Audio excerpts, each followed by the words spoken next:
সহ উপস্থিত নেতৃবৃন্দ এবং বিশেষভাবে উপস্থিত সাংবাদিক ভাই এবং বোনেরা, যাদেরকে উদ্দেশ্য করে আজকের এই ইফতার মাহফিল।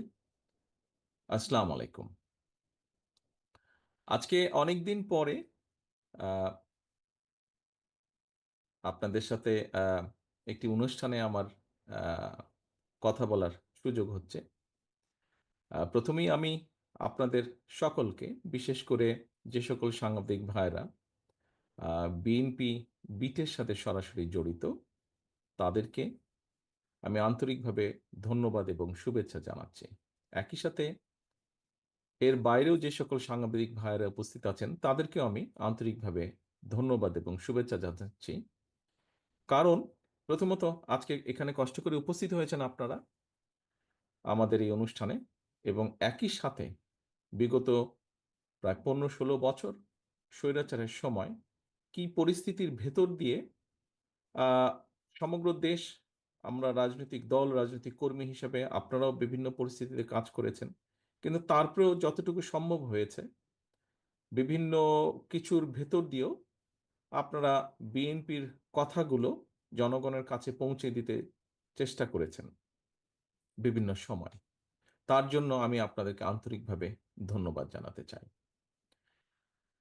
প্রিয় সাংবাদিক ভাইয়েরা, আজকের অনুষ্ঠানটি কাইন্ড অফ কিছুটা হলো এক পক্ষ এই অর্থে যে এখানে আমি কথা বলছি, আপনারা আমাকে সেই সুযোগটা দিয়েছেন আমার কথাগুলো বলার, কিন্তু আমি খুব বেশি খুশি হতাম যদি ফিজিক্যালি আমার পক্ষে সেখানে থাকা এই মুহূর্তে সম্ভব ছিল এবং আপনাদের সাথে যদি ইন্টারাকশন হতো, অর্থাৎ আপনারাও কিছু বলতে পারতেন বা বলতেন, এবং একই সাথে আপনাদের সাথে যদি আলোচনা করার সুযোগ হতো, তাহলে আমি ব্যাপারটা আরো আরো বেটার ভাবে, হয়তো ভালোভাবে আমরা সকলেই ব্যাপারটা উপভোগ করতে পারতাম।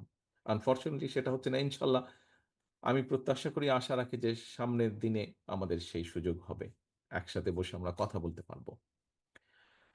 প্রিয় সম্মানিত অতিথিবৃন্দ, আহ, আপনারা ডেফিনেটলি এমন একটি পেশায় আছেন যেখানে আমরা যারা রাজনীতি করি, আমাদের কথাগুলো আপনারা জনগণের কাছে পৌঁছে দেন বা তুলে ধরেন আমাদের কথাগুলো, জনগণের কথাগুলো আমাদের কাছে তুলে ধরেন। এই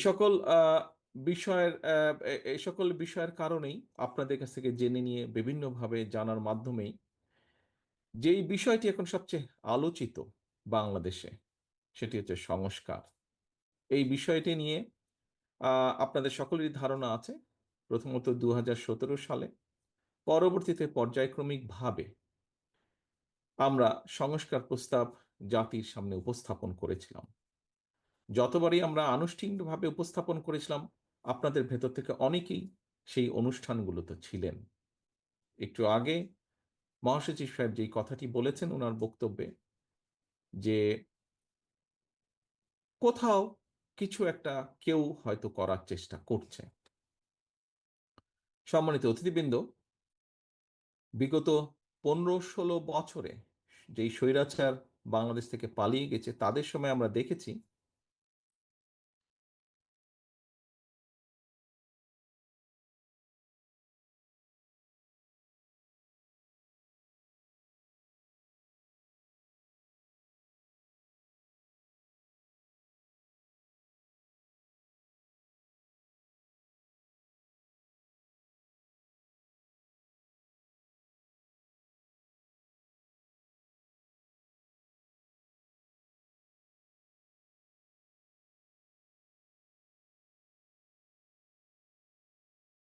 Recording stopped.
আশেপাশে আমরা দেখেছি। আমরা চাই প্রত্যেকটা মানুষ বাংলাদেশে চায় এই অবস্থার পরিবর্তন বাংলাদেশে একটি স্বাভাবিক অবস্থা ফিরে আসে। আজকের এই অনুষ্ঠানে আপনারা যারা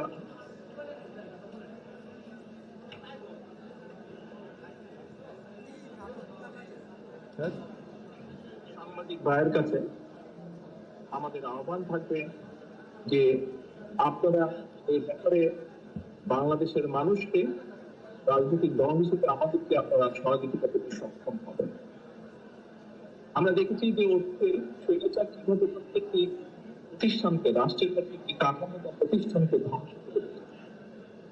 এই মুহূর্তে আমরা দেখতে পাচ্ছি বাংলাদেশের, আমরা কথা প্রসঙ্গে বলে থাকি যে সার্বভৌমত্বের প্রতিষ্ঠান থেকে আমরা সাধারণত বুঝিয়ে থাকি একটা বাংলাদেশ সেনাবাহিনী, সেই সেনাবাহিনীকে আমরা দেখেছি বিতর্কিত করার চেষ্টা করা হচ্ছে, জনগণের মুখোমুখি করিয়ে দেওয়ার চেষ্টা করা হচ্ছে। কদিন আগে আমরা যেমন দেখেছি সংস্কারের নির্বাচনকে যেমন করানো হচ্ছে, ঠিক একইভাবে সেনাবাহিনীকে জনগণের মুখোমুখি করানোর চেষ্টা করা হচ্ছে। আপনি একজন সাংবাদিক হিসেবে, আমি একজন রাজনৈতিক কর্মী হিসেবে আমরা এতটুকু বুঝি যে এটি পিছনে নিশ্চয়ই কোনো ষড়যন্ত্র আছে। আমরা সকলে মিলে, দেশপ্রেমিক প্রত্যেকটি মানুষ আমরা সকলে মিলে যদি সচেতন থাকি, সচেষ্ট থাকি, অবশ্যই আমরা এই ষড়যন্ত্র মোকাবেলা করতে সক্ষম হব। আমাদেরকে যে কোনো মূল্যে অবশ্যই এই ষড়যন্ত্রকে মোকাবেলা করতে হবে। আজকে সাংবাদিক সমাজের একজন সদস্য হিসাবে আমি মনে করি এখানে আপনাদের বিরাট ভূমিকা আছে। বিভিন্ন বিষয় বিতর্কিত করা হচ্ছে, বিভিন্ন বিষয় সঠিক না। আপনারা যদি আপনাদের অবস্থান এই বিষয়গুলো সত্যভাবে জাতির সামনে তুলে ধরেন, তাহলে অবশ্যই আমরা এই ষড়যন্ত্র আজকে এই অনুষ্ঠান মাধ্যমে আমি আমার দলের অবস্থান থেকে, আমার দলের পক্ষ থেকে আপনাদের কাছে আন্তরিকভাবে আহ্বান এবং অনুরোধ করব, আসুন এই প্রত্যাশা 1971 সালে মুক্তিযোদ্ধা তাদের জীবন উৎসর্গ এটি স্বাধীন উপহার দিয়ে গেছে। পরবর্তীতে বাংলাদেশের মানুষের গণতান্ত্রিক অধিকার সমুন্নত রাখার জন্য বিভিন্ন সময় রাজনৈতিক কর্মী সহ, সাংবাদিক সহ বিভিন্ন পেশার মানুষ আত্মহত্যা দিয়েছে। তাদের আত্মত্যাগ যাতে বৃদ্ধি না যায়, পরবর্তীকালে গত 16-17 বছর রাজনৈতিক কর্মী সহ বিভিন্ন দলের, গণতান্ত্রিক রাজনৈতিক দলের কর্মী সহ বিভিন্ন শ্রেণী পেশার মানুষ, সাংবাদিকরাও রয়েছে, খুনের শিকার, তাদের আত্মত্যাগ যেন বৃদ্ধা। পরিশেষে জুলাই আগস্ট মাসে যে সকল বাংলাদেশের নাগরিক স্বৈরাচারকে বিদায় করানোর জন্য, নিজের গণতান্ত্রিক অধিকারকে প্রতিষ্ঠিত করার জন্য নিজের জীবনকে উৎসর্গ করেছেন, তাদের এই প্রতিটি মানুষের এই উৎসর্গ যেন সার্থক, তার জন্য আমাদের সকলকে এক প্ল্যাটফর্মে এসে কাজ করতে, আমাদের সকলকে সচেতন থাকতে হবে, আমাদের সকলকে নিজ নিজ অবস্থায় যার যার ভূমিকা পালন করতে। প্রিয় সাংবাদিক ভাইরা, আমরা খুব সহজেই বুঝতে পারছি একটি মহল যারা অবশ্যই বিশ্বাস করে, তারা তাদের ষড়যন্ত্র লিপ্ত আছে। আমরা একসাথে যদি কাজ করি, অবশ্যই এই ষড়যন্ত্রকে মোকাবেলা করতে সক্ষম হব। আমাদের সর্বপ্রথম এবং একমাত্র লক্ষ্য হওয়া উচিত এই দেশের মানুষের গণতান্ত্রিক অধিকারকে প্রতিষ্ঠিত করা, এই দেশের মানুষের গণতান্ত্রিক অধিকারকে প্রতিষ্ঠিত করার মাধ্যমে এই দেশের মানুষ অর্থনৈতিক স্বাধীনতাকে প্রতিষ্ঠিত করা। আজকের এই ইফতার এবং দোয়া মাহফিলে একজন রাজনৈতিক কর্মী হিসাবে এটি হবে আমার এবং আমাদের লক্ষ্য এবং প্রত্যাশা। আমি দৃঢ়ভাবে বিশ্বাস করি একজন স্বাধীন সংবাদ কর্মী হিসেবে স্বাভাবিকভাবে আপনিও চাইবেন, আপনারা সকলে চাইবেন গণতান্ত্রিক একটি বাংলাদেশ। এটি আপনাদের প্রত্যাশা হবে। স্বাভাবিক ভিত্তিতে আমরা সকলে এটি পরিশেষে আবারও আমি আপনাদের সকলকে আজকের এই অনুষ্ঠানে কষ্ট করে উপস্থিত থাকার আন্তরিকভাবে ধন্যবাদ জানিয়ে আমার বক্তব্য শেষ করছি। আল্লাহ হাফেজ। বাংলাদেশ জিন্দাবাদ। বাংলাদেশ জাতীয়তাবাদী দল জিন্দাবাদ।